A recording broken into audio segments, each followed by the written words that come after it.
Olá, tudo bem? Nossa conversa de hoje é sobre o compromisso que todos nós teremos no domingo. No dia 2 de outubro, os eleitores e as eleitoras brasileiras irão às urnas dizer qual rumo quer para o país. Será a hora de escolher presidente, governadores, senadores, deputados federais e estaduais. Nós, do Assembleia em Destaque, separamos algumas informações que podem contribuir com o seu voto. Eu sou Joanita Gontijo e este é o Assembleia em Destaque, programa que mostra o impacto na sua vida dos assuntos discutidos no Parlamento Mineiro.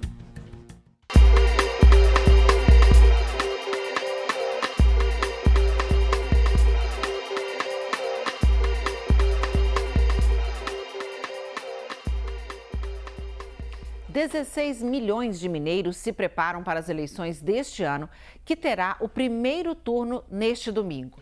Para que você fique preparado, às urnas vamos abordar as informações, as dicas e reforçar o que pode e o que não pode ser feito nesse dia tão importante para a democracia.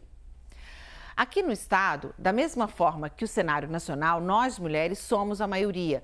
São mais de 8,5 milhões de eleitoras. Os homens correspondem a quase 7,8 milhões. Pelo menos para o cargo de presidente da República, os cientistas políticos e as pesquisas de intenção de voto indicam que, além de ser maioria, o voto feminino pode ter grande peso. O cenário desenhado pelos estudos apontam que o candidato à reeleição, o presidente da República, Jair Bolsonaro, tem tido dificuldade de reverter uma suposta rejeição entre as mulheres. Os jovens também podem fazer a diferença nestas eleições. Na faixa dos 16 e 17 anos, eles são donos de mais de 2,1 milhões votos em todo o Brasil. Nos últimos 4 anos, o número desses eleitores cresceu 51%. Aqui em Minas, são 178 mil jovens que tiraram o título para votar pela primeira vez. A Gabriela é uma delas. Ela tem 17 anos e tirou o título ano passado. Presta atenção no recado dela. A política está em tudo, no que eu vou aprender na escola, de como as matérias vão ser abordadas, no preço da carne, no preço da gasolina, tudo envolve política. Então, eu acho que é importante a galera mais jovem se engajar, porque, afinal de contas, é o nosso futuro. E, sei lá, eu acho que às vezes a gente perde um pouco a oportunidade de pensar do nosso futuro dessa forma, como participante ativo mesmo da construção do que vai ser daqui a alguns anos. Já na chapa que aparece em primeiro lugar nas pesquisas, a do ex-presidente Lula, o receio parece ser outro, o de que a abstenção, ou seja, quando o eleitor não comparece às urnas, impeça uma definição logo no primeiro turno, ou que Lula perca muito voto. Isso porque, historicamente, a parcela da população que mais falta nas eleições é justamente aquela em que o ex-presidente teria mais votos, de acordo com as pesquisas. Nas eleições municipais de 2020, a abstenção nacional foi de mais de 23%. Em Minas Gerais, o registro foi bem parecido. No último pleito para os mesmos cargos em disputa neste ano, esse índice ficou em torno dos 20% no país todo, sendo que aqui no estado ultrapassou os 22%. Os dados mostram que deixam de ir às urnas principalmente a população analfabeta, quem só sabe ler e escrever e as pessoas com ensino fundamental incompleto. Os especialistas ainda acreditam que a renda também influencia para garantir ou não o deslocamento ao local de votação. O cientista político Guilherme Russo, ouvido pela TV Assembleia neste mês, confirmou as projeções para o aumento do interesse dos jovens e ainda lembrou a importância de todo mundo participar. A abstenção tem subido nos últimos anos, né? Isso é muito importante porque é ruim para a democracia, né? É melhor quando as pessoas participam, vão lá expressar, mesmo porque vão ter que, digamos, aturar, vão ser governadas por certos partidos e políticos. Então é importante que que as pessoas vão às urnas expressar suas opiniões, fazer a escolha. Mas pensando especificamente nos resultados eleitorais, a pergunta é, né, se tiver mais abstenção, quem que é prejudicado ou quem que se dá bem, né, e quando as pessoas vão votar? Bom, quem que vota menos? Um dos resultados mais importantes é que pessoas com 70 anos ou mais que não são obrigadas a votar, votam menos. E aí, esse é um eleitorado, ainda que não seja gigantesco, é um eleitorado que o presidente Bolsonaro tem se dado bem. Um outro grupo da outra ponta, que são os jovens, também, né, de 16 a 17 anos, não necessariamente precisam votar, eles podem se cadastrar, mas não precisavam votar, e esse grupo vota muito para o Lula, né? Assim, a gente sabe disso. A diferença é que um já está, digamos, em uma idade mais elevada e não vota por opção, e o outro escolhe se pode votar, justamente se cadastra primeiro para poder votar. A gente pode lembrar, uns 6 meses atrás, né, justamente em abril foi o prazo, de que houve um aumento dos eleitores jovens, o que significa que, pensando nesse grupo, né, de cadastro e logo de voto, deve melhorar. A entrevista completa ao programa Mundo Político está no site da Assembleia ou no nosso canal no YouTube. E você já se planejou para não faltar? Que tal fazer uma forcinha e garantir a sua presença? Você pode conferir seus dados e confirmar o local de votação no site da Justiça Eleitoral e ainda em um aplicativo criado pelo TSE. É o e-Título, o título de eleitor digital.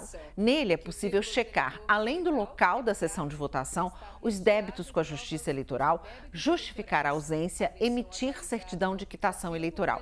E no dia da eleição, se você já sabe o seu local de votação, basta apresentar ao mesário um documento com foto.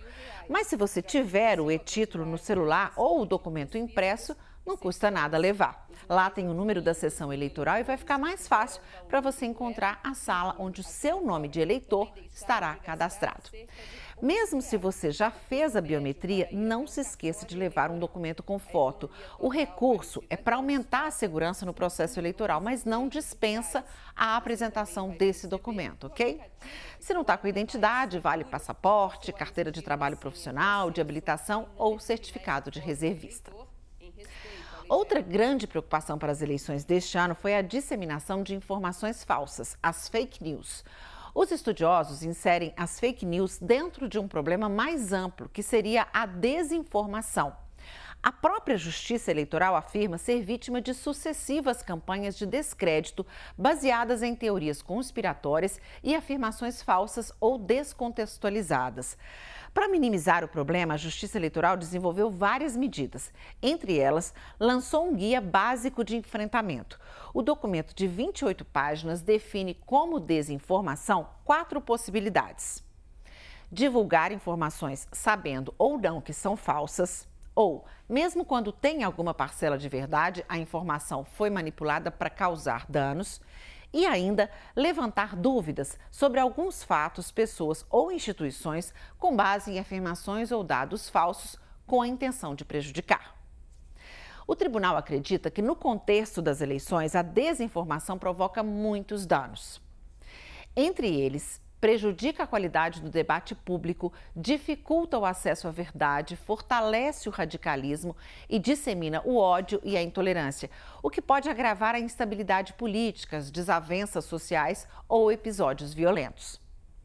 Outra forma de dar respostas rápidas a informações falsas ou manipuladas que surgem a todo momento são vídeos feitos pela Justiça Eleitoral para esclarecer se é fato ou boato. Nesta semana mesmo, foi desmentida uma fake news que denunciava uma suposta fraude em urnas em um sindicato no interior de São Paulo.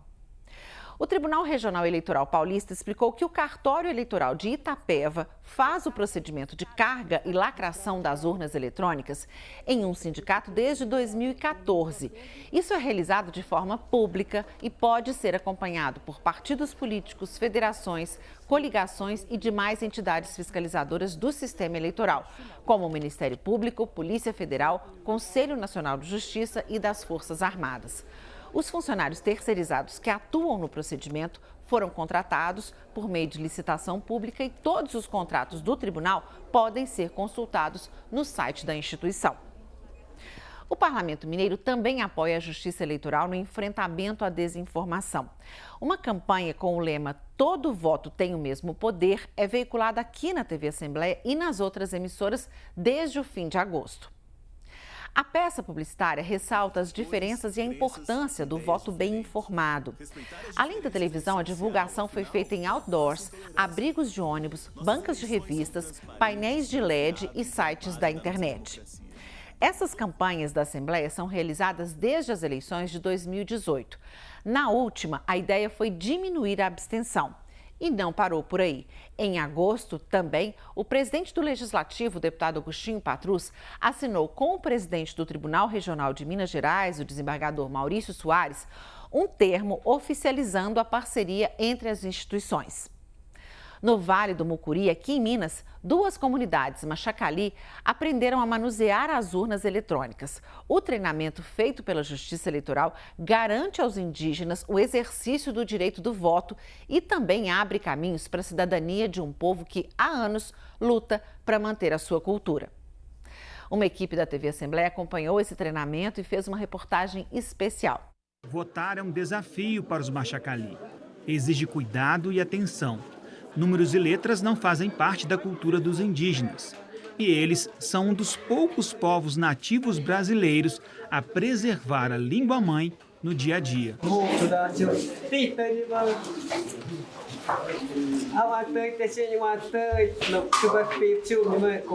Para garantir o direito ao voto, a Justiça Eleitoral criou um treinamento inédito no país, com urnas eletrônicas adaptadas ao idioma e linguagem visual dos Machacali. Os candidatos foram representados por animais, um conjunto de 39 bichos da fauna regional. Por que votou na formiga? Por que você votou na formiga? Formiga é bom para nós, né? Formiga é trabalhador, né? As atividades foram realizadas em 2 comunidades, Água Boa, em Santa Helena de Minas, e Pradinho, em Bertópolis, cidades do Vale do Mucuri. Já votou? Já. É fácil ou difícil? É fácil. Mas para mim, que é mais fácil.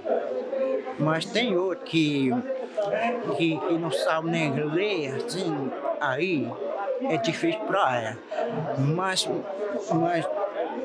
Mas a gente que ensina também na aldeia. Eles já tiveram contato em maio, mas esse contato agora, então eles estão treinando e no dia a votação será de forma muito mais rápida, e eles vão poder votar com menor chance de erros no dia da eleição. A reportagem e outras entrevistas feitas durante essa viagem estão no portal da Assembleia ou no nosso canal no YouTube. Saber a ordem de votação é outro ponto importante para evitar confusão quando estiver na frente da urna e, por causa de um erro bobo, acabar votando errado e anulando seu voto.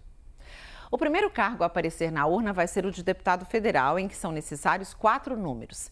Em seguida, vem o de deputado estadual com 5 dígitos. O terceiro é o de senador. São 3 números nesse cargo. O penúltimo é a escolha para governador com 2 números. E o último, para presidente da República, também com 2 números.